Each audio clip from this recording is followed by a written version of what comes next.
الكلمة الطيبة يطيب مفعولها، والناس يثر عليه إحساسها والشعور، والخلق ما تمتلك يا ابن آدم عقولها إلا بحسن التعامل واجتناب الغرور. والكلمة الموجعة ما لازم تقولها، يكفيك عن قولها كم هدمت من قصور، والأرض لو يبحثون بعرضها وطولها ما حصلوا آدمي إلا بحقه غيور. الكلمة الطيبة يطيب مفعولها، والناس يثر عليه إحساسها والشعور، والخلق ما تمتلك يا ابن آدم عقولها إلا بحسن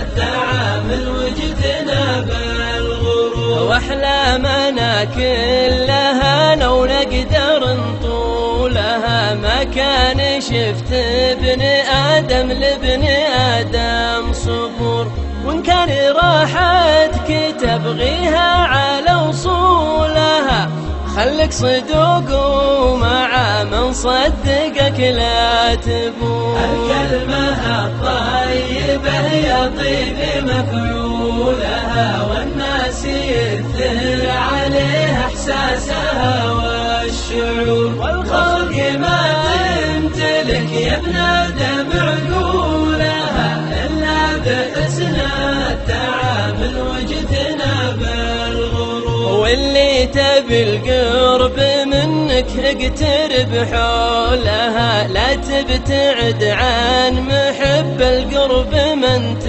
معذور، والناس لا تحتكرها كانك مسؤولها خلك خاوي ومكاسبك السعد والسرور. الكلمة الطيبة يطيب مفعولها، والناس يثر عليه إحساسها والشعور، والخلق ما تمتلك يا ابن آدم عقولها إلا بحسن التعامل واجتناب الغرور. والناس بأخلاقها ترقى بمحصولها ما تعلم اللي بقى يوم وسنين وشهور.